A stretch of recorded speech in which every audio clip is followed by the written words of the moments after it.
A mensagem do pastor Fernando Iglesias tem por título Falta Você. O programa Esperança no Ar começa agora.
Vou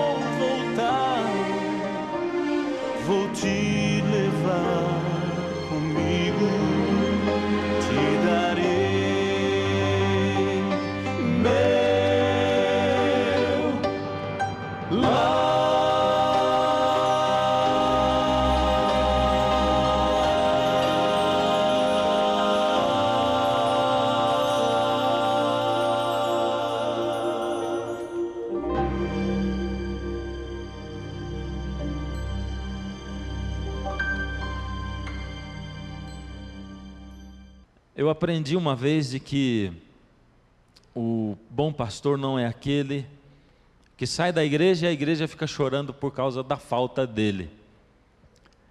O bom pastor é aquele que, quando sai da igreja e outro vem para o lugar, o outro que vem consegue levar o trabalho do mesmo jeito que aquele querido que saiu fazia. E eu tenho certeza de que eu ficaria muito feliz e muito satisfeito se todos vocês que vieram começaram a vir por causa dessa programação, continuassem a vir aqui nessa igreja, nas igrejas onde vocês assistem, nos auditórios, nos lugares onde vocês estão. Isso daria um tremendo sentimento de felicidade a mim e a toda essa equipe tão maravilhosa que trabalhou nesse evento. Isso seria realmente a maior de todas as realizações para nós. E nós vamos estar orando para isso. Aí na igreja onde você está, aí no auditório, continua a programação. Aqui nessa igreja também continua a programação. E eu quero começar essa noite convidando você e pedindo para que deixe com que o Senhor Deus guie você, e como eu tenho dito aqui, não acredite em nada daquilo que eu prego. Não acredite. Vá à Bíblia e confirme se o que eu prego é verdade segundo a Bíblia. E assim você faz com qualquer pessoa que estiver pregando a palavra de Deus. Faça isso e deixe o Senhor guiar a sua vida. Nosso último tema dessa série tem como título Falta Você. E eu gostaria de convidar você para nós lermos juntos um texto bíblico especial. Ele está em João, no capítulo 20, e diz o seguinte: no primeiro dia da semana, Maria Madalena foi ao sepulcro de madrugada, sendo ainda escuro, e viu que a pedra estava revolvida. Que pedra era aquela? A pedra do túmulo, da sepultura. Sepultura de quem?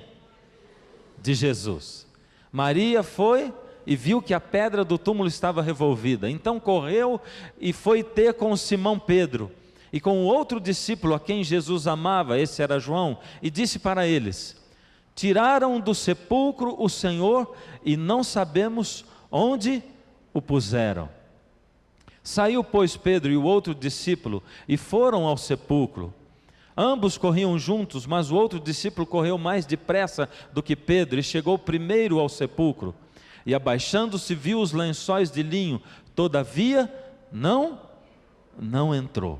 Então Simão Pedro, seguindo, chegou e entrou no sepulcro. Ele também viu os lençóis e o lenço que estivera sobre a cabeça de Jesus, e que não estava com os lençóis, mas deixado num lugar à parte. Então entrou também o outro discípulo que chegara primeiro ao sepulcro e viu e creu, pois ainda não tinham compreendido a Escritura, que era necessário ressuscitar ele dentre os mortos. E voltaram os discípulos outra vez para casa. Maria, entretanto, permanecia junto à entrada do túmulo, chorando. Enquanto chorava, abaixou-se e olhou para dentro do túmulo, e viu 2 anjos vestidos de branco, sentados onde o corpo de Jesus tinha sido posto, um à cabeceira e outro aos pés. Então eles lhe perguntaram: mulher, por que choras? E ela lhes respondeu: porque levaram o meu Senhor e não sei onde o puseram. Então, tendo dito isto, voltou-se para trás e viu Jesus em pé, mas não reconheceu que era Jesus. Perguntou-lhe Jesus: mulher, por que choras? A quem procuras?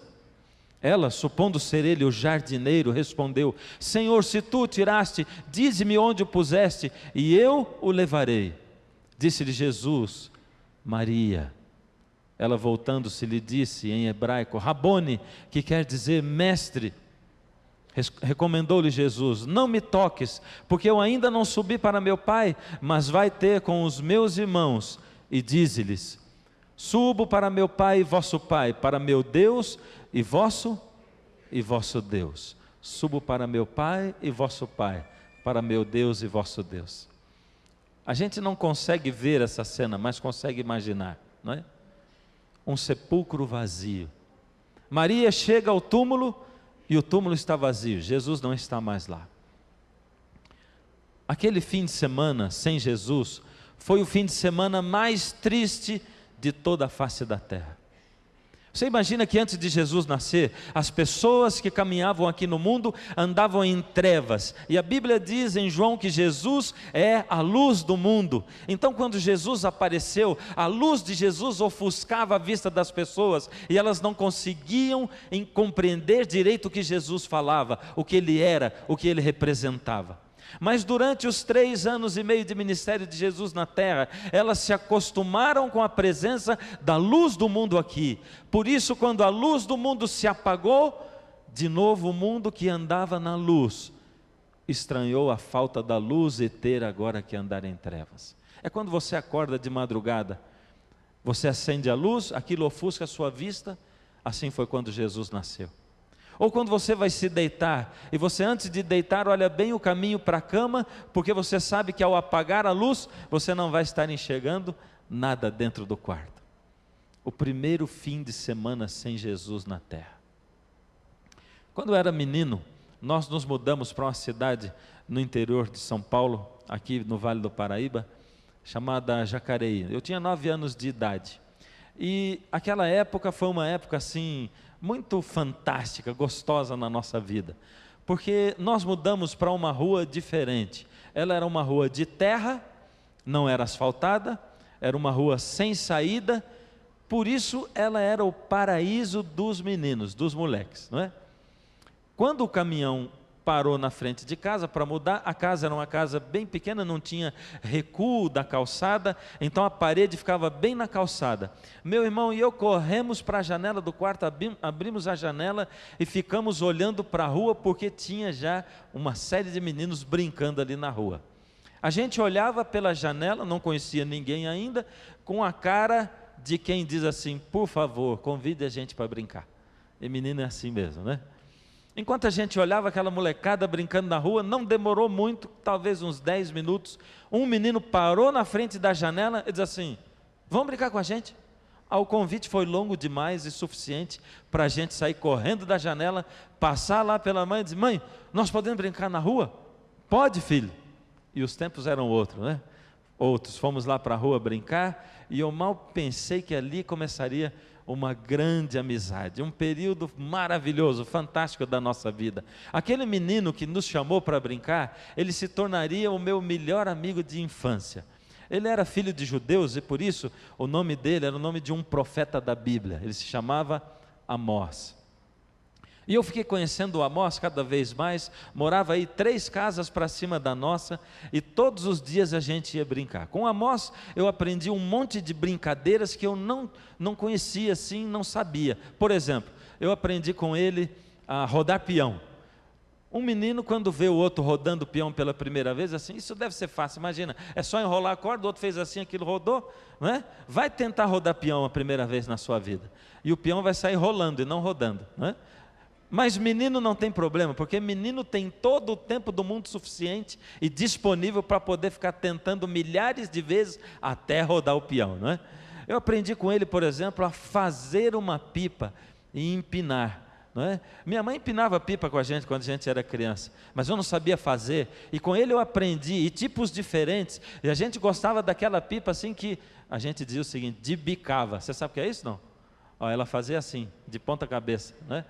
E aquilo era o máximo. Eu não sei se é porque meu amigo era judeu e eu espanhol, não passou muito tempo, a gente fez uma sociedadezinha para fabricar pipa e vender para os amigos, não é? Mas isso é assim mesmo, né? Eu aprendi com ele, eu não imaginava que tinha tantas brincadeiras diferentes para a gente fazer, por exemplo, com bolinha de gude. E quantas brincadeiras! Aliás, aquela rua ela era mágica, porque é o seguinte: naquela rua a gente não tinha as estações do ano comum. Não era verão, inverno e primavera. Vou dizer para você como é que era. Um dia meu amigo Amós levou para a garagem do pai dele. O pai dele era um engenheiro da General Motors, ali em São José dos Campos, e por isso todo ano tinha um Opala 0 km. O Opala era o carro, não é? Era uma coisa chique, né? Mas ele não levou para mostrar o Opala. Eu entrei ali e tal, e lá no cantinho da garagem, ele pegou um negócio que estava ali e disse: olha isso aqui. Eu disse: que coisa é essa? Ele disse: isso aqui é um carrinho de rolemã, você nunca viu? Não, nunca vi. Como é que a gente dirige isso? Rapaz, senta aqui e dirige assim. Ele botou logo o pé ali. Eu digo, rapaz, esse carrinho a gente dirige com o pé. É? E como é que ele anda? Disse, empurra aí. E eu fui empurrar o meu amigo Amós, né? Eu digo, puxa, mas que negócio legal, posso dar uma volta? Você não só pode dar uma volta, mas vou ensinar você a fazer um carrinho de rolemã para você. Um só para mim. E aí começou a nossa peregrinação, não é? Se você foi menino, como eu, você sabe como é que é. Passando pelas serrarias do bairro e pedindo para os donos das serrarias, olha, tem restinho de madeira aí que a gente quer fazer um carrinho de rolemã. E as oficinas mecânicas então? Moço, ó, por favor, quando tiver uma rolemã, guarda para a gente, nós estamos fazendo um carrinho. E voltava lá quase todo dia para saber se já tinha chegado a rolemã, não é? Naquela rua as estações do ano eram assim: estação da bolinha de gude, estação do carrinho de rolemã, estação da pipa, estação do peão e a da bola do futebol, que era todo dia, né? Era assim, chegava às 5 horas da tarde da escola, 5h15 a gente praticava um negócio que chamava arremesso de mochila, pela janela, já ia para a cama assim, pá, malemar dava tempo de trocar a roupa e já a gente estava na rua para jogar o futebolzinho de cada dia, né? Aquilo era uma coisa. Nosso time tinha até camisa, a gente comprou uma malha assim branca, compramos os números separados e a mãe de cada um teve que costurar o número atrás da camisa. E todo mundo queria ser a camisa 10 naquela época, né? Era a camisa 10, por causa do Pelé, lógico, que era o nosso ídolo da época, né? De futebol. Bom, aquela rua era mesmo fantástica. Com o meu amigo eu aprendi coisas maravilhosas. Mas sabe, a gente vai ficando mais velho, né? O tempo vai passando, a gente vai tendo outros interesses, né? Com 15 anos eu me mudei de lá daquela rua. E nós nos mudamos da cidade também. 15 anos, fomos para outra cidade, aí nós mudamos para o outro lado de São Paulo, lá para Sorocaba. E eu perdi o contato com o meu amigo, perdi o contato com o Amós. O tempo foi passando, e eu fui fazer teologia, estudei 4 anos de seminário. Quando eu estava no 3º ano de seminário de teologia, faltava assim uns 6 meses para eu me casar. E eu sempre ficava pensando assim, será que o meu amigo, o Amós, ele lembra de mim, ele pensa em mim tanto quanto eu penso nele? Coisa de adolescente, de jovem, não é? Porque a gente sabe que uma amizade mesmo, a gente não esquece.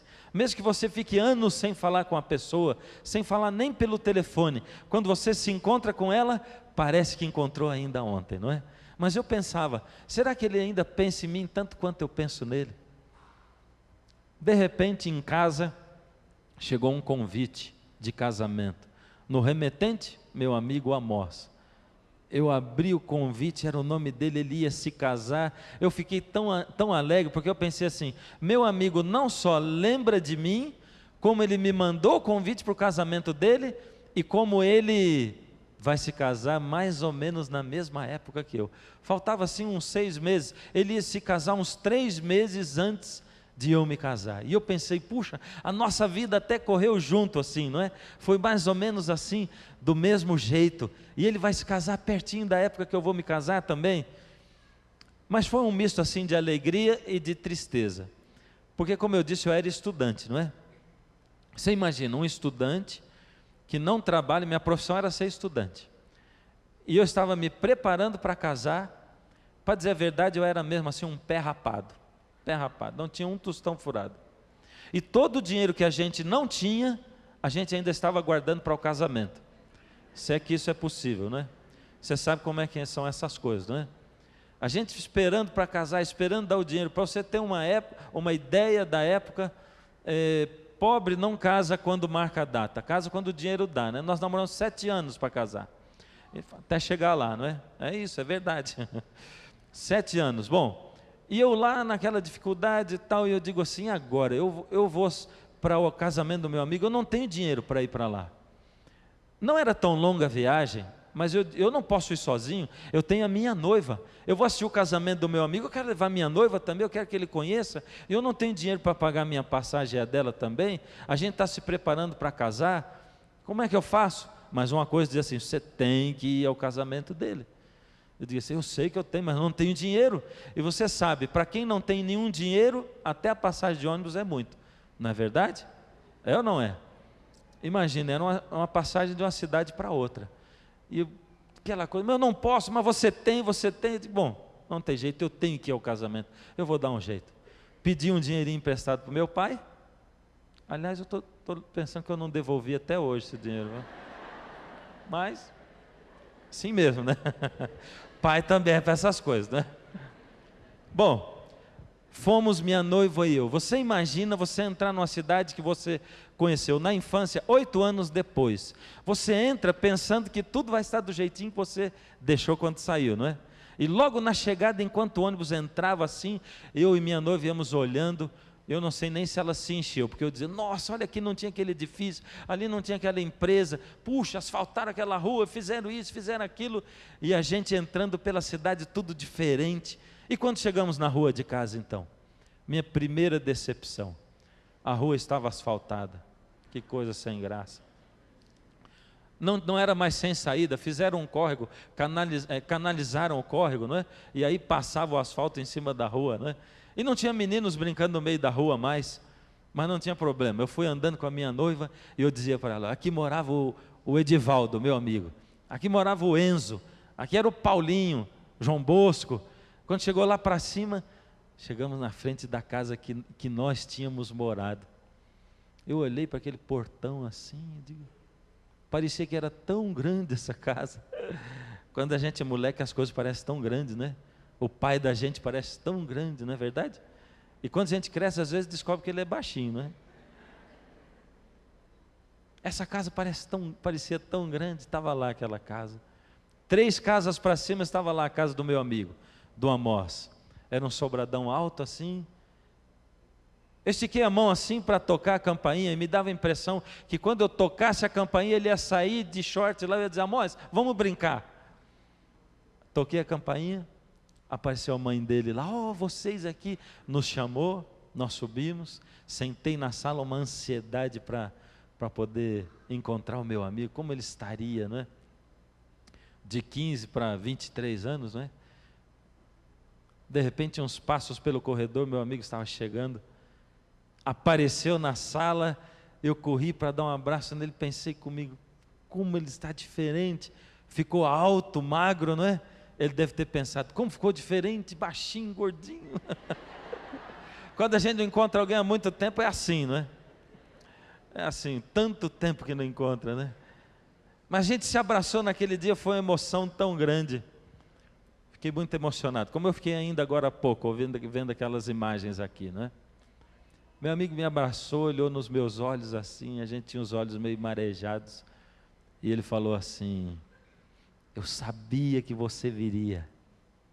Me deu uma vergonhinha assim, sabe? Que eu tinha pensado em não ir, não é? Mas não tem problema, o que interessa é que eu estava lá, não é? Eu fui lá, e eu tive o prazer assim, porque nós fomos, ele só se casou no civil, nós fomos uma das 20 famílias convidadas mais ou menos, pouca gente no casamento, e eu pude acompanhar o casamento do meu amigo. Coisa maravilhosa é uma amizade. Nesse primeiro fim de semana sem Jesus na face da terra, de manhãzinha, como acontecia sempre, os portões de Jerusalém foram abertos. Naquele dia, uma multidão invadiu a cidade. No meio da multidão havia prostitutas, cegos, leprosos. Todos eles olhavam ao redor procurando onde estaria Jesus. Todos eles olhavam, perguntavam uns para os outros, onde ele está? Cadê ele? Cadê Jesus? Todos se calavam. Os maiorais se escondiam dentro do templo e dentro das suas casas. Eles haviam levado Jesus a um julgamento injusto. Sabe, queridos, algumas vezes na vida da gente, o poder do céu se encontra com o poder da terra, e parece que o poder da terra e das trevas vai esmagar o poder dos céus. Não é verdade? Você imagina que Satanás, o rei das trevas, conseguiu guardar a luz do mundo dentro de uma sepultura.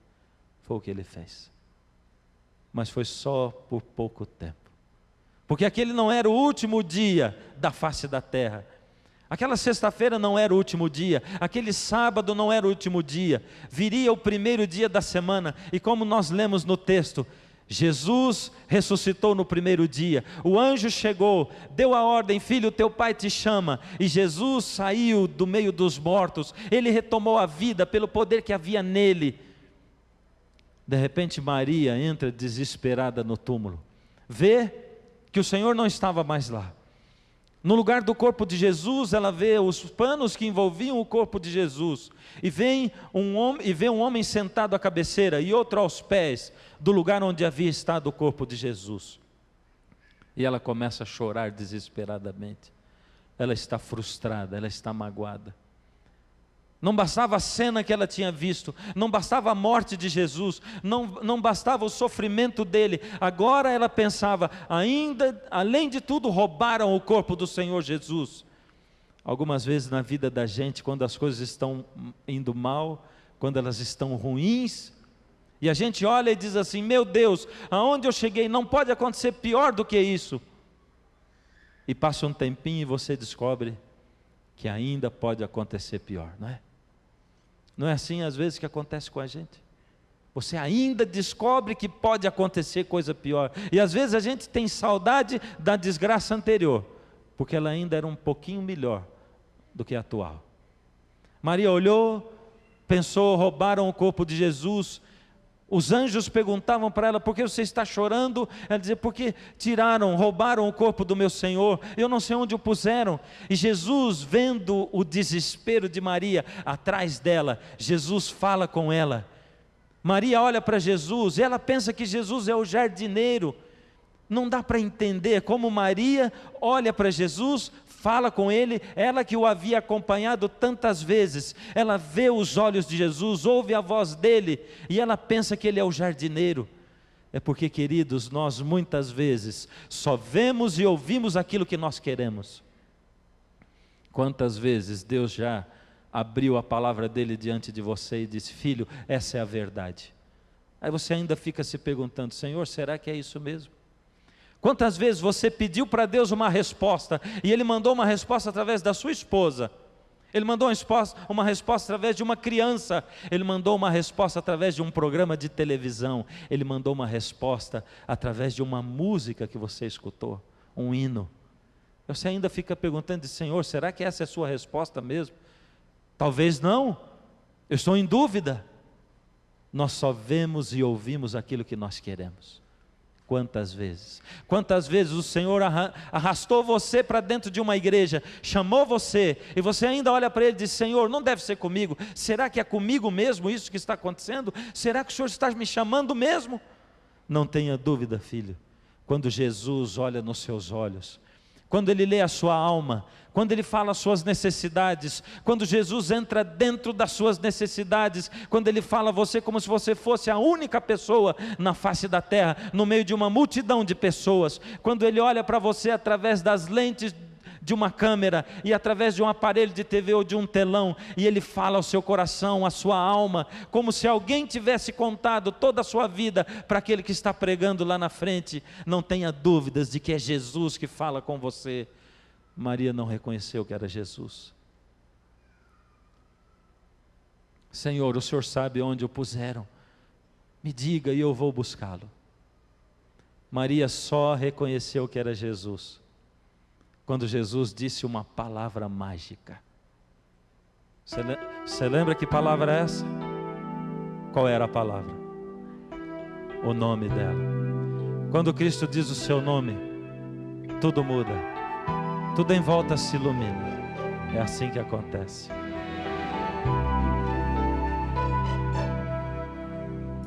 Em um túmulo vazio, uma lágrima rolou. Onde estaria o Mestre que Maria sepultou? De coração partido, um estranho conversou, reconheceu a voz no instante em que o seu nome pronunciou. Quando Cristo diz seu nome, tudo em volta se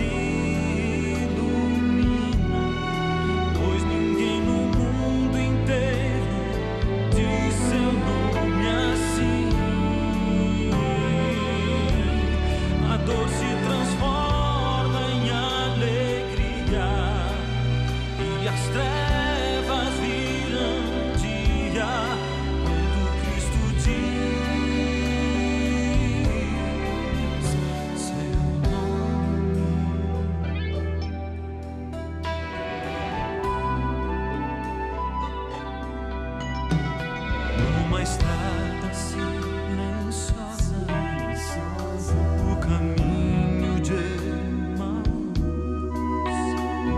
dois corações choravam a perda de Jesus.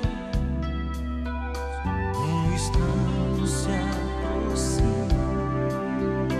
e começa a conversar. A dor nem perceberam que era o próprio Cristo a lhes falar. Quando Cristo diz seu nome, tudo em volta se ilumina, pois ninguém no mundo inteiro diz seu nome assim. A dor se transforma em alegria e as trevas viram dia. Quando Cristo diz seu nome, quando em trevas Cristo veio e me chamou,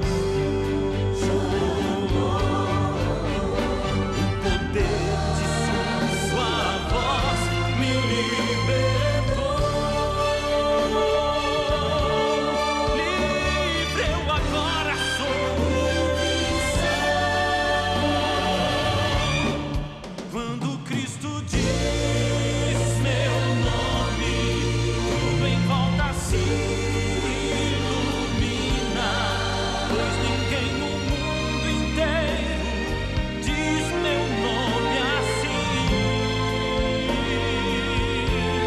A dor se transforma em alegria e as trevas viram dia. Quando Cristo diz meu nome, a dor se transforma em alegria e as trevas viram dia.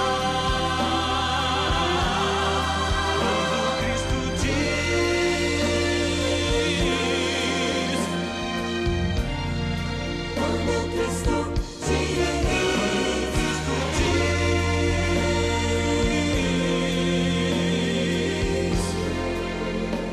meu nome.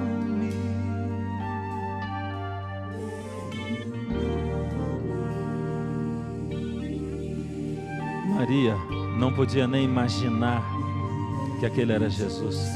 Ela não podia acreditar no que os seus olhos viam e naquilo que ela ouvia. Ela correu para abraçar Jesus.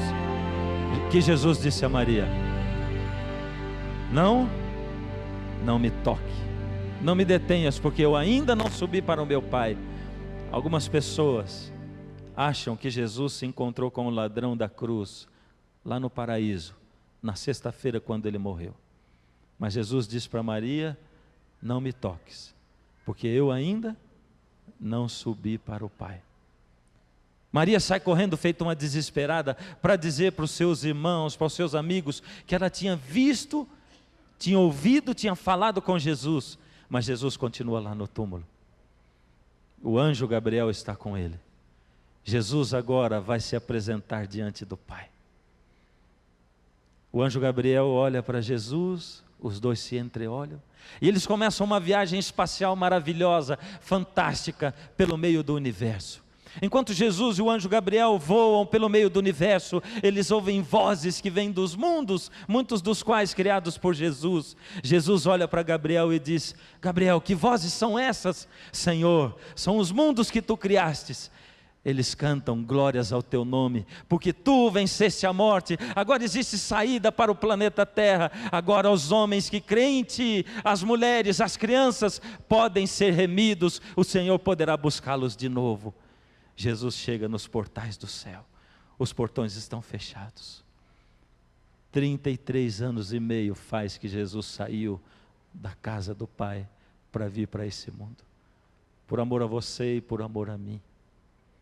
Os portões se abrem Jesus pisa o céu. O coro de anjos está cantando. Eles cantam um hino que só eles sabem cantar, porque eles prepararam e ensaiaram para o dia da chegada do Senhor Jesus de volta no céu. Ele volta vitorioso. O céu está adornado, existe uma mesa preparada, todos estão esperando Jesus para que a grande festa comece. Jesus olha para o Pai, os dois se reencontram, eles correm e se abraçam, os dois choram de alegria, porque no céu só existe choro se ele for de alegria. O Pai olha para o Filho e diz: filho, eu não tinha desamparado você, filho. Eu estava aos pés da sua cruz, enquanto você derramava o seu sangue, eu tinha o desejo de abraçá-lo, eu tinha o desejo de confortá-lo, eu tinha o desejo de arrancar você daquela cruz, filho, mas eu não podia naquele momento, porque o ser humano corria o risco de perder a salvação. Eu sei, Pai, hoje eu sei, mas Pai, o Senhor não sabe, Pai, como é duro ser um ser humano. O Senhor não sabe, Pai, o que é sofrer.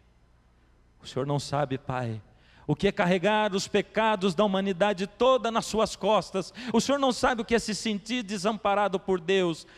Mas eu sei o que os nossos filhinhos sentem lá embaixo. Eu sei. O Senhor entroniza o Senhor Jesus.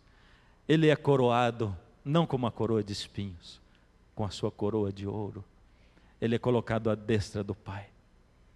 O céu está em festa. O anjo Gabriel toma lugar na tribuna de honra. Ele vai dar a ordem para que a festa possa começar no céu. E quando ele levanta a sua mão, o Senhor Jesus diz: parem. Todos se entreolham de novo. Os anjos olham para o Senhor Jesus e para Gabriel. Gabriel se aproxima do Senhor e diz: Senhor, o que acontece? Será que nós deixamos alguma coisa de lado? Será que esquecemos de alguma coisa que o Senhor gostaria? Está faltando alguma coisa, Senhor? Naquele dia, queridos, o Senhor Jesus chamou o anjo Gabriel e todos os anjos. E ele diz: venham aqui, eu vou mostrar para vocês. O Senhor Jesus apontou para baixo e disse: está vendo lá? Vocês estão vendo? Lá na igreja de José Bonifácio. Vocês estão vendo espalhados pelos auditórios, igrejas, pessoas assistindo diante de telas? Vocês estão vendo pessoas pela internet? É isso que falta. Faltam os meus queridos. Enquanto eles não estiverem aqui, a festa não pode começar. Naquele dia, queridos, a festa foi interrompida. O céu todo parou. O coro de anjos não cantou a música que tinha para cantar. Eles não comeram as comidas que estavam na mesa. O céu permanece adornado até hoje, simplesmente porque ainda falta você. Qual é a sua resposta para o Senhor Jesus?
Muitos filhos tão queridos estão longe do lar e comigo à mesa necessitam estar.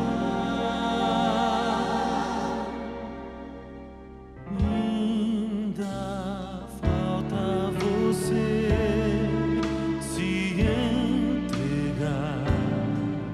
Ainda falta você o aceitar, pois não foram em vão aqueles cravos nas mãos. Não, não, não. Falta você se decidir. Falta você não resistir. Há tanto amor ao seu Senhor. A festa está preparada, mas falta você.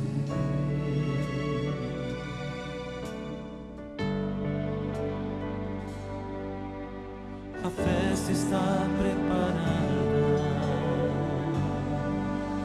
só falta você.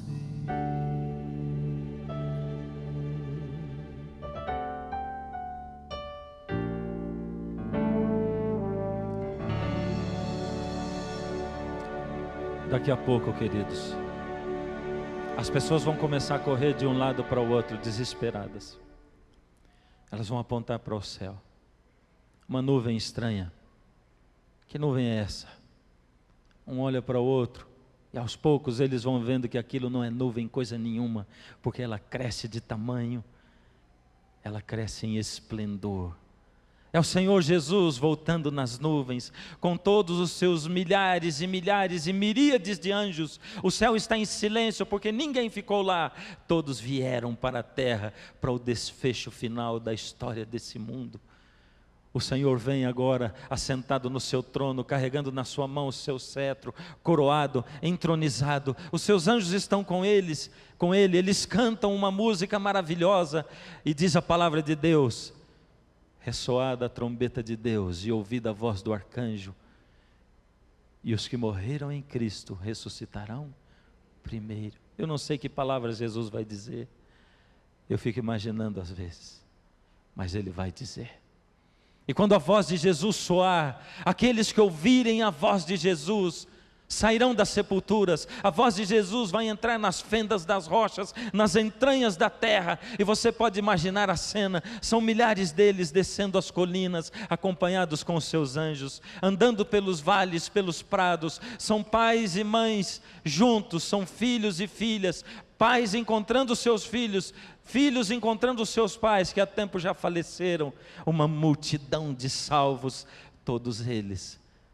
Depois, num abrir e fechar de olhos, nós, os que, se Deus quiser, estivemos vivos, seremos transformados, e juntamente com eles, arrebatados para o encontro com o Senhor Jesus, nos ares. Você vai chegar na frente de Jesus, Jesus vai olhar nos seus olhos, Ele vai abrir os braços, e sabe o que Ele vai dizer para você naquele dia? Eu sabia que você viria. Eu sabia. Não interessa, filho, se em algum momento da sua vida você olhou mais para os seus problemas financeiros e você pensou: não, eu não posso, eu não consigo ser fiel a Deus passando tanta privação. Não interessa, filho, se em algum momento você olhou mais para os prazeres que estavam à sua frente. Não interessa se em algum momento da sua vida você valorizou mais uma pessoa do que eu. Interessa, filho, que no momento maior da sua vida você abandonou, deixou tudo de lado, me colocou em primeiro lugar no seu coração. E o que interessa, filho, é que você está aqui hoje. Eu sabia que você viria, por isso eu mandei o convite para o meu casamento. Só que no meu casamento, você é a minha noiva. Você é a minha noiva. Você gostaria de ouvir isso do Senhor Jesus? Gostaria? Queridos, A parte mais difícil Ele já fez. Ele já veio a esse mundo e Ele já morreu por você e por mim. A história registra isso. Não dá para negar que Jesus esteve aqui e morreu e ressuscitou. Falta só a parte mais fácil. Mas ainda falta você. Nessa noite de uma maneira especial, eu tenho um convite para você. Meu convite é para você que tem resistido aos chamados do Senhor. Eu tenho algumas pessoas que se tornaram minhas amigas, e que de repente eu comecei a sentir a falta delas aqui nas noites. Tem outros que vieram umas noites e outras, não interessa. O que interessa é que você está aqui. E o Senhor trouxe você e arrastou você aqui para arrancar você do lugar onde você está. O Senhor Jesus quer você com Ele lá naquele dia. Hoje, nesse momento especial, eu tenho um convite para aqueles que andam no vale da indecisão e ainda não se decidiram pelo batismo. O Senhor convida você agora. Se ainda não se entregou ao Senhor Jesus, esse é o momento. Talvez você diga, eu não estou preparado no momento agora, não tem problema. Mas você sente o desejo de vir para as águas batismais também? Então venha, é agora o momento. É agora, esse é o momento. Saia daí de onde você está, levante-se. Não interessa, não olha para quem está olhando dos lados, não. Saia daí e venha aqui. Deixa o Senhor carregar você. Deixa o Senhor trazer você aqui. Eu quero cantar a última música dessa noite. Ela fala da volta de Jesus. Nós vamos ter o batismo daqui a pouquinho. Hoje são 14, por isso eu estou chamando você aqui antes. Eu gostaria que você saísse do seu lugar. Você tem resistido. Deixa o Senhor trazer você. Esse apelo, esse convite é só para o batismo. Para você que deseja se entregar ao Senhor mesmo, de vez. Para você que olha para a sua vida e diz, Senhor, eu ainda não me vejo preparado, mas não tem problema. Espere você estar preparado para se entregar ao Senhor. Amém. E você nunca vai se entregar a Ele, porque existe alguém interessado em fazer com que você nunca se sinta preparado para isso. Satanás é essa pessoa. Enquanto eu canto a música, o Espírito toca em você. Você tem essa música para chegar aqui à frente. E se você já se entregou a Jesus, pegue na mão de quem está lutando e pergunte, você quer, eu vou com você. Você que está aí no seu auditório também, na igreja, faça isso. Vá para a frente da tela. Nesse momento o Senhor olha para você e Ele quer tocar a sua vida também. Da galeria, de lá de baixo, venham para dentro da igreja.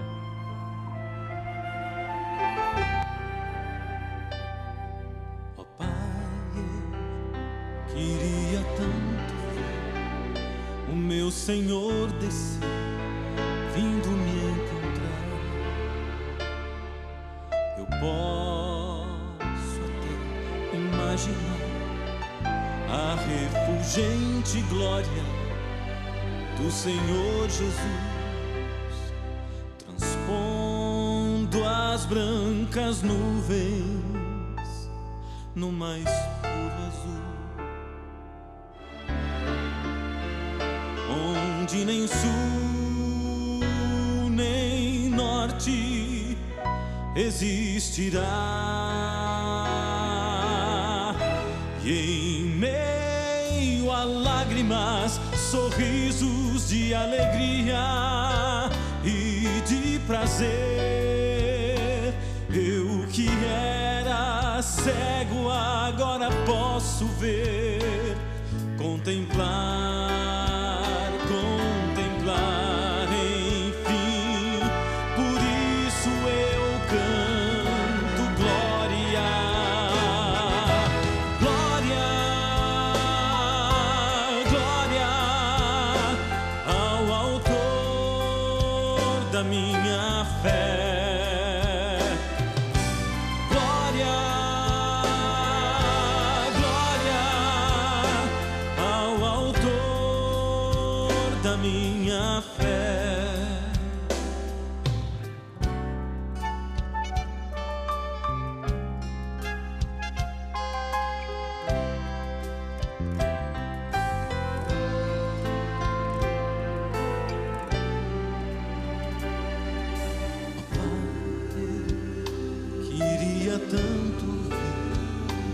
som que vai abrir o encontro triunfal.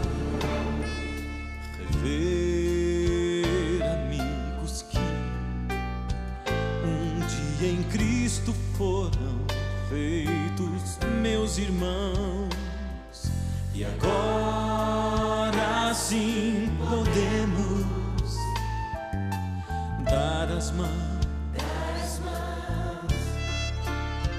pois temos todos somente um só Senhor.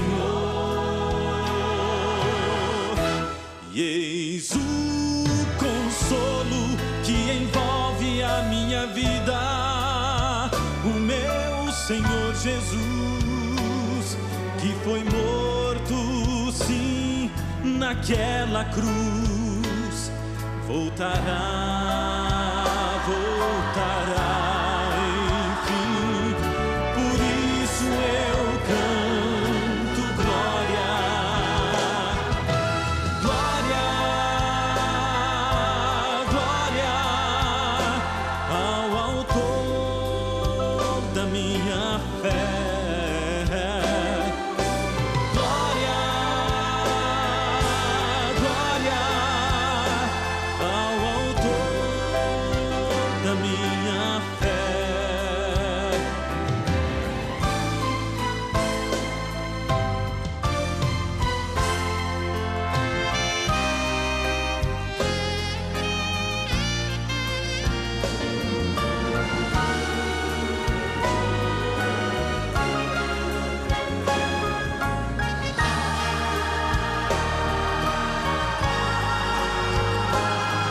Glória ao Senhor, glória ao Senhor, glória ao Senhor, o autor da minha fé.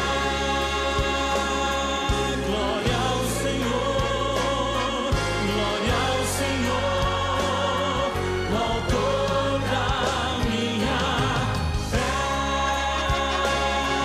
Glória ao Senhor, glória ao Senhor, glória ao Senhor, o autor da minha fé.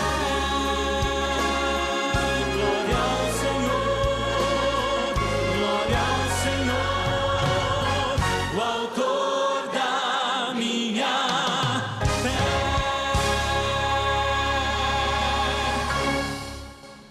Amém. Com certeza o Senhor toca a sua vida. Hoje é o momento, esse é o dia. Procure a igreja adventista mais próxima de você. Deixe o Senhor tomar conta da sua vida. Dá para a gente chegar bem pertinho aqui? Bem pertinho. Eu quero dizer um negócio para vocês.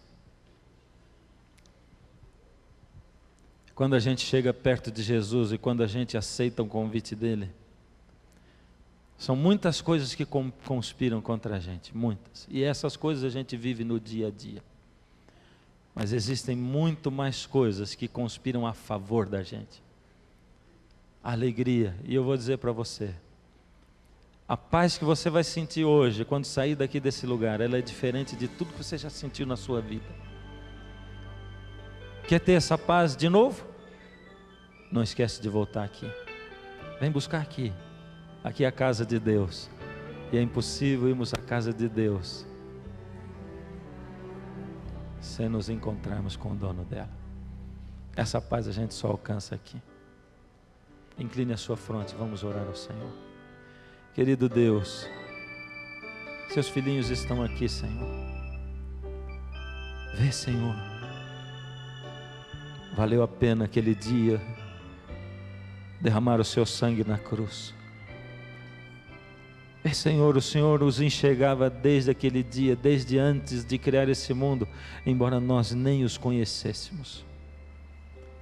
Obrigado, Senhor, por tantas pessoas envolvidas no trabalho aqui nesse lugar. Todas elas, Senhor, todas elas por trás das câmeras. As pessoas dessa igreja que incansavelmente, Senhor, têm trabalhado, vestido a sua camiseta branca, ou sem uniforme, andando por esse lugar aqui, as pessoas nas igrejas espalhadas aí nos auditórios, os pastores envolvidos, a equipe técnica, todos, Senhor.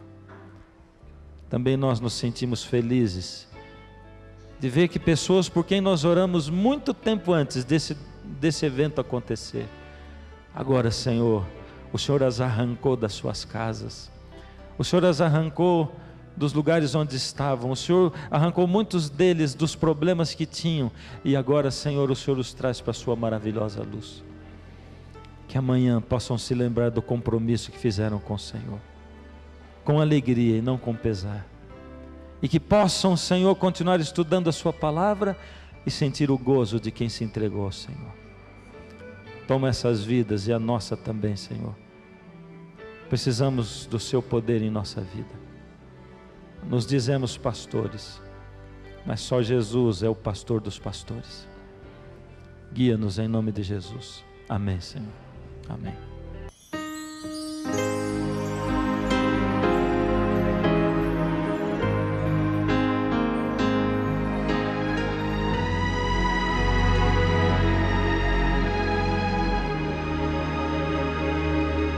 Que o Senhor lhe abençoe e guarde, que o Senhor